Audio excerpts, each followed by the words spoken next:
আজকে পার্কের কি চিত্র, আজকে শিক্ষা প্রতিষ্ঠানের কি চিত্র। মাত্র কয়েকদিন আগে ঢাকার জাহাঙ্গীরনগর বিশ্ববিদ্যালয়ে একজন বোন বিয়ের আগে সন্তান ডেলিভারি করেছে। একজন নাউজুবিল্লাহ কইল, জোরে কোন জোরে কোন জোরে কোন। যে শিক্ষা বিয়ের আগে সন্তান ডেলিভারি করা শিখায়, এটা জাতির মেরুদণ্ড না ক্যান্সার? যারা বিয়ের আগেই সন্তানকে ডেলিভারি করে, ডেলিভারি করার পর পেটে ব্যথা উঠেছে, নিরুপায় হইয়া বাচ্চাকে বাক্সের মধ্যে ঢুকায় চাবি দিয়ে হাসপাতালে চিকিৎসা হতে গেছে। অন্য মেয়েরা চিন্তা করে, কিরে বাচ্চার আওয়াজ, কান লাগায় দেখে বাক্সের ভিতরে, চাবি খুলে দেখে বাক্সের ভিতরে ফুটফুটে বাচ্চা। আমার কলিজার টুকরা প্রিয় ভাইয়েরা, এটা হলো বাংলাদেশের বাস্তব অবস্থা। আজকে কলেজ, ভার্সিটি, বিশ্ববিদ্যালয় লেখাপড়ার পরিবর্তে পতিতালয় হয়ে গেছে। কথা বলুন ঠিক কিনা? আমি চাই ভার্সিটি নামে বেশ্যাখানায় আগুন দিতে, যেখানে শিক্ষার নামে আকাম চলে গাছতলাতে। আমি চাই মানুষের মতো মানুষ হয়েই বাঁচুক সবে। আমি চাই নুন ভাত হলেও সকলেই পাক সমান ভাবে। আমি চাই মানুষের মতো মানুষ হয়েই বাঁচুক সবে। আমি চাই নুন ভাত হলেও সকলেই পাক সমান ভাবে। জোরে বলুন ঠিক কিনা? শিক্ষাঙ্গনের দিকে বন্ধু দেখো না চোখ মেলিয়া, ছাত্ররা সব বই ফেলিয়া আছে শুধুই প্রেম লইয়া। শিক্ষাঙ্গনের দিকে ভাইরে দেখো না চোখ মেলিয়া, ছাত্ররা সব বই ফেলিয়া আছে শুধুই প্রেম লইয়া। অস্ত্র সে তো সঙ্গের সাথী, পিস্তল সে তো সঙ্গের সাথী, সাইজা আছে মস্তান ওরা শিক্ষিত শয়তান, ওরা শিক্ষিত শয়তান, ওরা শিক্ষিত শয়তান, ওরা শিক্ষিত শয়তান। ওরা হলো মোদের লাগি মহামারীর মতন, সুযোগ পাইলে কলম মাইরা করে ওরা নির্যাতন। ওরা হলো মোদের লাগি মহামারীর মতন, সুযোগ পাইলে কলম মাইরা করে ওরা নির্যাতন। ঘুষের টাকা ওদের ভুঁড়ি, সুদের টাকা ওদের ভুঁড়ি করতেছে টনটন। ওরা শিক্ষিত শয়তান, ওরা শিক্ষিত শয়তান, ওরা শিক্ষিত শয়তান, ওরা শিক্ষিত শয়তান। জোরে বলুন মারা। আমার যেই বোনটা বিয়ের আগে পেটের মধ্যে সন্তান নিয়েছে, ওর মাথায় যদি আল্লাহর কোরআন থাকতো, বলুন তো দেখি এই আকামটা করতে পারতো? যেই জামাইটা শাশুড়িকে নিয়ে বিয়ের 13 দিন পরে সংসার করে খাচ্ছে, ওর মাথায় যদি আল্লাহর কোরআন থাকতো, বলুন তো দেখি এই আকামটা করতে পারতো? আমার জয়পুরহাটে যেই ভাইটা 2 সন্তানের জননী বোনকে নিয়ে সংসার করে খাচ্ছে, বলুন তো দেখি তার মাথায় যদি আল্লাহর কোরআনের সবসার থাকতো, এই আকামটা কি করতে পারতো? আপনাদের এলাকার গর্ব লতিফ সিদ্দিকী হজ নিয়ে গালি গালাজ করলো, ওর মাথায় মাল আছে রে ভাই, মাল আছে, নইলে মন্ত্রী হতে পারতো না। মাল আছে মগর আসল মাল মাথায় ছিল। এই জন্য কোরআনের বিরুদ্ধে, হজের বিরুদ্ধে কথা বলে। অরিজিনাল মাল যদি মাথায় থাকতো, কোরআনের বিরুদ্ধে, হজের বিরুদ্ধে কথা বলতো। আমার দেশে তসলিমা নাসরিন বড় একজন লেখিকা, কত সুন্দর কলমিস্ট মহিলা, মাথায় মাল আছে, নইলে এত সুন্দর করে লিখতে পারতো না। কিন্তু আসল মাল নাই, তার জন্য বেহায়া বেশ্যা পতিতার মতন লেখালেখি করে। কথা বলুন ঠিক কিনা? এই জন্য বন্ধুরে, আমি লতিফ সিদ্দিকীকে নিয়ে চিন্তা করি না, আমি তসলিমা নাসরিনকে নিয়ে চিন্তা করি না, আমি আমাকে নিয়ে চিন্তা করি, আমাকে নিয়ে ধান্দা করি, আমাকে নিয়ে টেনশন করি। আমার ছেলে, আমার মেয়ে, আমার ভাই, আমার বোন, তাকে যদি কোরআনের জ্ঞান না দিতে পারি, একদিন আমার ঘরে লতিফ সিদ্দিকী আর তসলিমা নাসরিনের মতন লুচ্চা কুলুঙ্গার বাটপার গুলো জন্ম নিয়ে নিবে। কথা বলুন ঠিক কিনা? আমি বলছি লতিফ সিদ্দিকীর গালে গালে, আপনারা বলেন জুতা মারো তালে তালে, আমি তো দেখতেছি কয়েকদিন পর আমারও গালে। কারণ আমি তো আমার ছেলেকে কোরআন দেই নাই, আমি আমার মেয়েকে কোরআন দেই নাই, আমি আমার ছেলের মাথায় কোরআনের সফটওয়্যার ঢুকাইতে পারি নাই। আমি পাকা বিল্ডিং, পাকা ইট দিয়া বিল্ডিং বানাই, আমি পাকা ইট দিয়া পাকা রাস্তা বানাই, কিন্তু আমি পাক্কা ইমানদার বানাতে পারি নাই, তার আগে ডাক্তার বানালাম। আমি পাক্কা ইমানদার বানাতে পারি নাই, তার আগে মাস্টার বানালাম। আমি পাক্কা ইমানদার বানাই নাই, তার জন্য ইঞ্জিনিয়ার বানাইলাম। পাকা ইমানদার না বানায়া ইঞ্জিনিয়ার যদি বানায়, ওই ইঞ্জিনিয়ার রডের পরিবর্তে বাঁশ দিতেই পাকা ইমানদার না বানায়া আগে যদি ডাক্তার বানাই, ওই ডাক্তার সরকারি ঔষধ বিক্রি করে খেতে। পাক্কা ইমানদার না বানায়া আগে যদি মাস্টার বানাই, ওই মাস্টার ছাত্রীদের সাথে লস্টি ফস্টি করতেই। এই জন্য আমার ভাইরা, আমি বলবো ডাক্তার মাস্টার ইঞ্জিনিয়ারের দরকার আছে, কিন্তু তার আগে ইমানদারের দরকার বেশি। এই জন্য আমার ভাইয়েরা, আপনার ছেলেকে কোথায় দিবেন আমার আপত্তি নাই। আমি বলছি না সবার ছেলেকে হাফেজ বানান, আমি বলছি না সবার ছেলেকে আলেম বানান, কিন্তু আমি বলবো সবার ছেলেকে ইমানদার বানাতেই, 100% বানাতেই কোন সার। আপনার যদি 10 জন ছেলে হয়, 9 জনকে মাদ্রাসায় পড়াবেন, 1 জনকে পড়াবেন না, আপনি পার পাবেন। কারণ 10 জনকে ওযু গোসল জানতে হবে, 10 জনকে হালাল হারাম চিনতে হবে, 10 জনকে নামাজ পড়তে হবে, 10 জনকে জান্নাতে যেতে হবে। 9 জন যদি যায়, 1 জন যদি ধরা খেয়ে যায়, ওই 1 জন টেনে হেঁচড়ে আপনাকে জাহান্নামের মধ্যে নিয়ে যেতে পারে, ঠিক কিনা? আমার ভাইরা, আজ থেকে 39 বছর 50 বছর আগে মহান মুক্তিযুদ্ধ হয়েছে। মুক্তিযুদ্ধের সময় যারা মুক্তিযুদ্ধ করেছেন, সরকার তাদেরকে কোঠা দেন, ভাতা দেন, টাকা দেন, কত সম্মান আর মর্যাদা দেন। মুক্তিযোদ্ধারে যদি কোঠা থাকে, ভাতা থাকে, সম্মাননা থাকে, আল্লাহর কোরআনের সঙ্গে, আল্লাহর কোরআনের পাশে, আল্লাহর কোরআনের কাছে থাকলে আমাদের সম্মান মর্যাদা আছে না নাই? মুক্তিযোদ্ধার কোঠা আছে, আল্লাহর কোরআনের সাথে থাকলেও আমাদের জন্য কোঠার ব্যবস্থা আল্লাহ নিজেই করে নবীজির মাধ্যমে জানিয়েছেন। সুবহানাল্লাহ বলুন। আমার নবী বলেন, মান কারাল কোরআনা ফাস্তাজহারাহু ফাহাল্লা হালালাহু ওয়া হারামা হারামাহু আদখালাহুল্লাহুল জান্নাহ ওয়া শাফা শারাতাহু মিন আহলি বাইতিহি কুল্লুহুম কদ ওয়াজাবাত লাহুন নার। আল্লাহর হাবিব বলেন, যে ব্যক্তি কোরআনুল কারীমকে পড়লো, হালালকে হালাল বলে জানলো, হারামকে হারাম বলে বর্জন করলো, ওই লোকটা যখন জান্নাতে যাবে, আর পরিবার থেকে 10 জন জাহান্নামী ব্যক্তিকে টেনে টেনে জাহান্নাম থেকে তুলে আল্লাহর জান্নাতে নেওয়ার কোঠা হিসেবে আল্লাহ তাকে ক্ষমতা দান করে দিবে। এখানে 11 জন, কম করে হলো 11 10 110, সুবহানাল্লাহ বলবেন না? আর ওরা যদি আমার মতন বক্তা হয়, সভাপতি মহাদের মতন ইমাম সাহেব, খতিব সাহেব হয়, এরকম মাদ্রাসার যদি হাফেজ সাহেব হয়, যত মানুষকে কোরআনের পথ দেখাবে, হেদায়েতের পথ দেখাবে, লক্ষ লক্ষ মানুষকে সঙ্গে করে নিয়ে আল্লাহর জান্নাতে নেওয়ার আল্লাহ ক্ষমতা দিয়ে দিবে। সুবহানাল্লাহ বলুন। এই জন্য বন্ধু, তুমি তোমার ছেলেকে মাদ্রাসায় দিতে চাও না, কারণ মাদ্রাসায় যদি দাও, ছেলে তোমার 10,000 টাকা বেতন পাবে, আর মাদ্রাসায় যদি না দাও, তোমার ছেলে 1 লক্ষ টাকা বেতন পাবে। তারপর ডান দিক দিয়ে খাবে, বাম দিক দিয়ে খাবে, উপর দিক দিয়ে খাবে, নিচে দিক দিয়ে খাবে, এরকম খাওয়া খাইওয়ালা আছে না নাই? ওরে বাবা রে বাবা, নেতা যদি হয়, তুমি এই এলাকার কোন নেতাই নয়। আমার নওগাঁ এলাকার নেতাদের কথা বলছি। রড খায়, সিমেন্ট খায়, ইট খায়, বালু খায়, টিন খায়, খোয়া খায়, খায় আর খায়, এত খাই শান্তিতে। সরকারি যদি একটা পায়খানা আসে, বাথরুম বাথরুম কয় না কেন? পায়খানা সারে সারে সারে, সি সি সি সি সি সি সি, ওইটাও।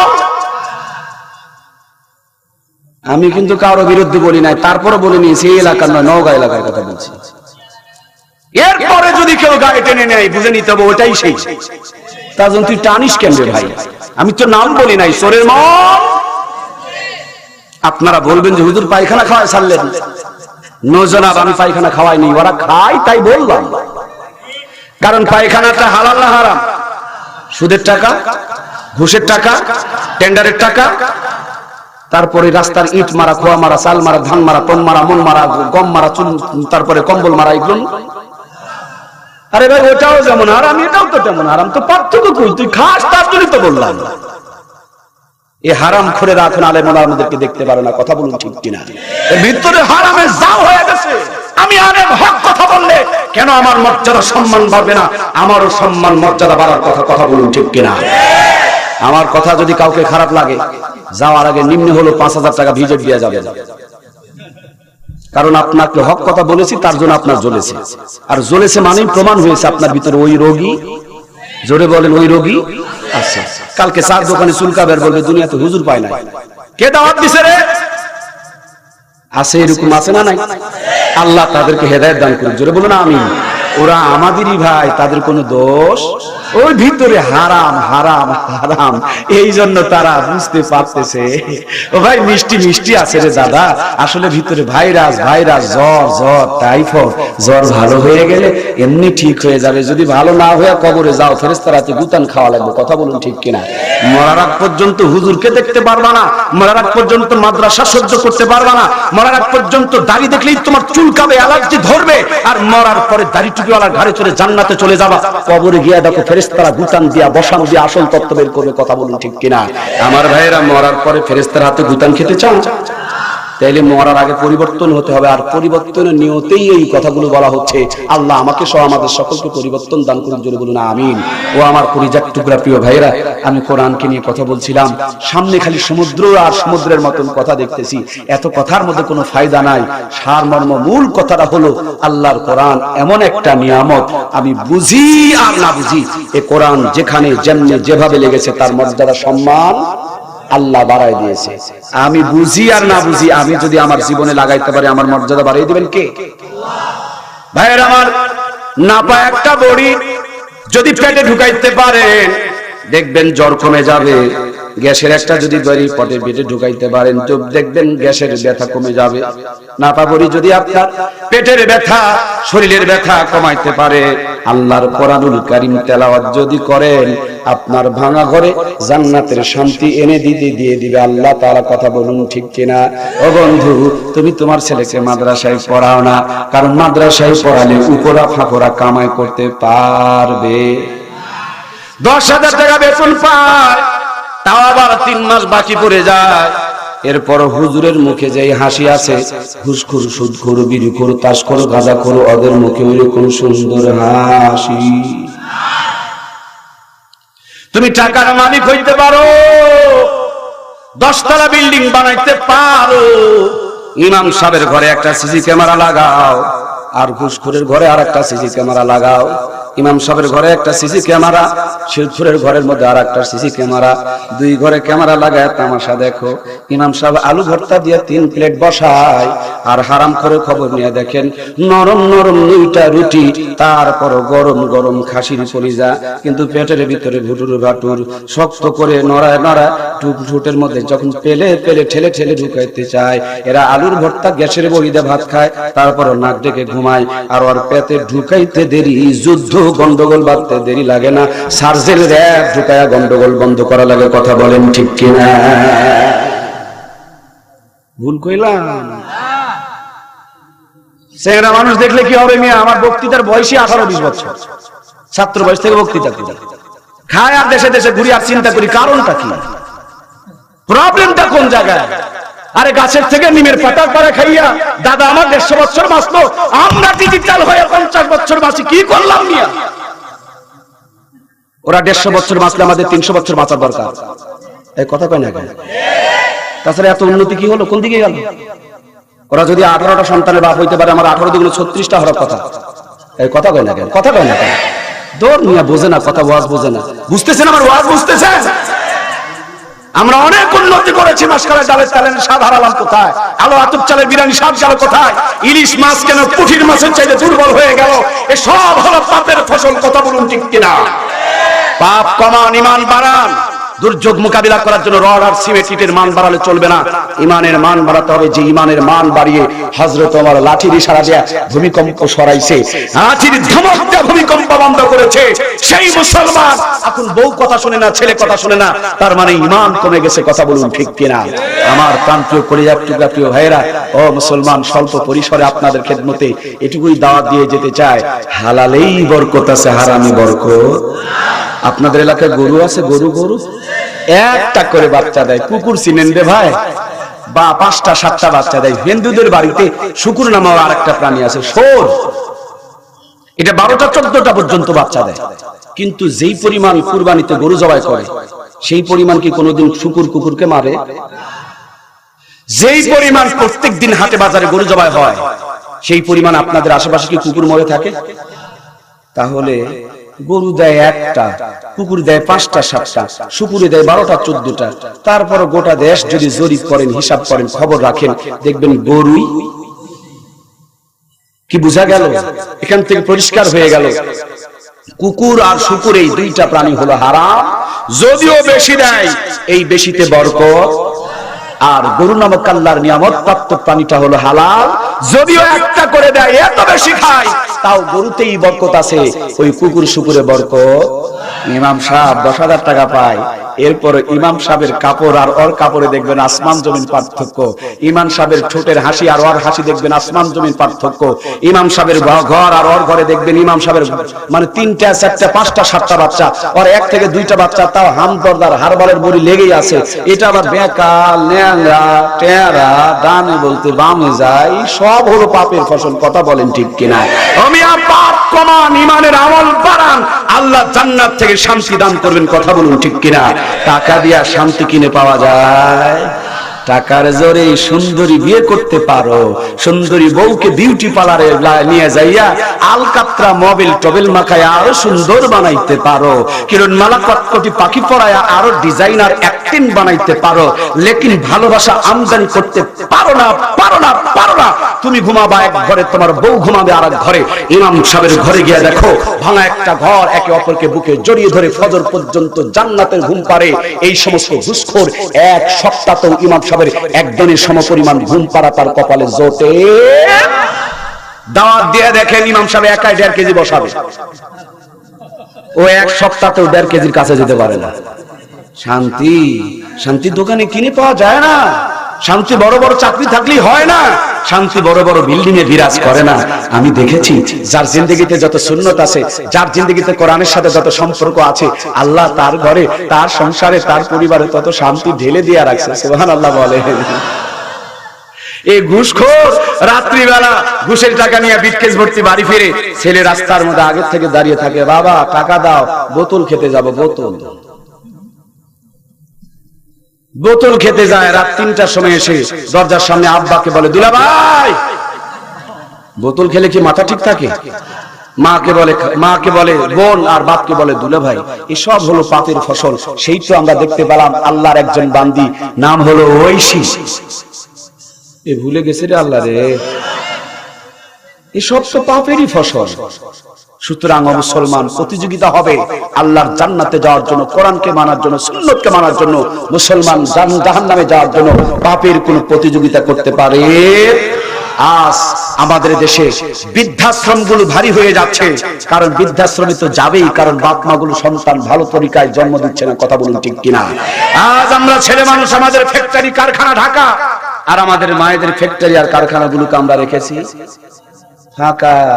আমরা যখন জামা বানাই ফুল হাতা বাড়িয়ালি জামা বানাই, আমরা যখন জামা বানাই একেবারে বুকের এই পর্যন্ত ঢাকা, আর বইয়ের জামা বানালেই বুকের অর্ধেকটাই। আমরা যখন জামা বানাই প্যান্টের ভিতরে শার্ট ঢুকাইয়া বেল দিয়া ইন করা, হাসতে পারি না, কাশতে পারি না, বসতে পারি না। ওকে যদি বলেন বড় ভাই এত কষ্ট করে তো পেট ঢাকার দরকার নাই, কি আছে আপনার পেটের ভিতরে? নারী আর ভুঁড়ি, তেল আর চর্বি, প্রসাব আর পায়খানা। কি পরিমাণ বোকার বোকা নিজের পেটের পায়খানাকে রাখে ঢাকা, আর পৃথিবীর শ্রেষ্ঠ নিয়ামত জান্নাতি সন্তানগুলো যে পেটের মধ্য দিয়ে দুনিয়াতে আসবে, সেই ফ্যাক্টরি আর কারখানাগুলোকে আমরা রেখেছি ফাঁকা। এই জন্যই লুচ্চা গুন্ডা বাটপারের সংখ্যা বাংলাদেশে বেড়ে চলেছে। কথা বলুন ঠিক কিনা? আমার পরিজাত টুকরা ভাইরা মাঝে মাঝে নেস্টে গিয়া খাবার দোকানে রেড অ্যালার্ট দেয়, যদি দেখে খাবার দোকান ফাঁকা, তো ওই দোকানদারের খবর খারাপ, হাতে হ্যান্ড কাপ লাগায় 50,000 টাকা জরিমানা করে, বেটা খাবারের দোকান ফাঁকা রাখছস, এই খাবার খাইলে মানুষ অসুস্থ হয়ে যাবে। হায় হায়, বড় মানুষের খাবার ঢাকা, আর ছোট্ট ছোট্ট বেবিদের খাবার, বাবুদের খাবার, বাচ্চাদের খাবার দয়ার আল্লাহ দয়া করে মা বোনের বুকের মধ্যে রিজার্ভ করে রেখে দিয়েছেন। বুড়া মানুষের খাবার ঢাকা, আর বাচ্চাদের খাবার এই কইল না কেন? এই জন্যই তো আমাদের বাচ্চাগুলো রোগা আর সোগা। এই বাচ্চাকে ডাক্তার দেখায় কাম হইব? কাপড় সরাও মায়ের বুকে, কারণ আল্লাহর জান্নাতের নিয়ামত। কথা বলুন ঠিক কিনা? এগুলো যদি বের করে রাখো স্তন ক্যান্সার ধরবে, মাদ্রাজে গিয়া বুক চিরে চিরে অপারেশন করা লাগবে। কথা বলুন ঠিক না বেঠিক? আমার কলিজার টুকরা প্রাণপ্রিয় ভাইয়েরা, মাঝে মাঝে ছোট্ট ছোট্ট বাচ্চা আমাদের মায়েরা কোলের মধ্যে তুলে দিয়ে বলেন, হুজুর বাচ্চাটাকে একটু ফু দিয়ে দেন। পরশুদিন গাইবান্ধা মাহফিল করছি, ছোট্ট এক বাচ্চা তুলে দিয়ে বলছে, হুজুর ফু দিয়ে দেন। আমি বললাম কেন? বলছে বাচ্চাটাকে একটু বাতাস লাগছে। জিজ্ঞেস করলাম কেমনি বাতাস লাগলো? বলছে ভাজা পোড়া খাইতে খাইতে বাইরে গেছে, তার জন্য বাতাস লেগেছে। ছোট্ট বাচ্চা ভাজা পোড়া খাইতে খাইতে বাইরে গেলে যদি বাতাস লাগে, এমনি তো আমাদের মা বোনগুলো ফর্সা, আমরা পাচ্ছি না তাদের উপরে কোনো ভরসা, তারপরে বিউটি পার্লারে গিয়া সাজুগুজু করে, যত ধরনের পালিশ আর মালিশ আছে সবগুলো লাগায়, যত পাতলা কাপড় আছে সবগুলো পরে, যদি দর্জি একটু ঢিল করে এরা সেফটিকিন মেরে আবার টাইট বানায়। এইভাবে সকাল বিকাল রাত দুপুর মানে না, খালি টোটো কোম্পানি ম্যানেজারের মতন ভো ভো ভো ভো করে খালি গোটা দেশে ঘোরাফেরা করে। ও আমার কলিজার টুকরা ভাইয়েরা, ভাজা পোড়া খাইতে খাইতে বাচ্চারা বাহিরে গেলে যদি বাতাস লাগে, এভাবে বেহায়া এভাবে বেপরদার পোশাক করে রাস্তাঘাটে চলাফেরা করলে আল্লাহর আযাব আর গজবের বাতাস লাগে কি লাগে না? এজন্যই তো ভূমিকম্প, এজন্যই তো ঘূর্ণিঝড়, এজন্যই তো বুলবুল আসতেছে। কথা বলুন ঠিক কিনা? এজন্য খাবারের স্বাদ কমে যাচ্ছে, এজন্য রহমত আর বরকত গুলো বিদায় নিয়ে চলে যাচ্ছে। আজকে শান্তির উপকরণ আছে কিন্তু শান্তি হারিয়ে যাচ্ছে। আমার প্রাণপ্রিয় ভাইয়েরা, স্বল্প পরিসরে আপনাদের খেদমতে একটাই মাত্র আমার আলোচনা, আপনার সন্তানকে সর্বপ্রথম কোরআনের ফারমাই মাদ্রাসা নামক কারখানায় ঢুকান। বেশি দিন নয়, মাত্র 3 বছর পড়ান। বাপ মরে গেছে, জানাজা পড়াতে পারবে, ইমাম সাহেব আসে নাই খুতবা পড়াতে পারবে, হালাল হারামকে চিনতে পারবে, পাক নাপাক জানতে পারবে, আল্লাহর কোরআন পড়তে পারবে, নিজে জান্নাতে যাবে, পরিবার থেকে 10 জনকে জান্নাতে নেওয়ার আল্লাহ তাআলা তাকে অধিকার দিয়ে দিবে।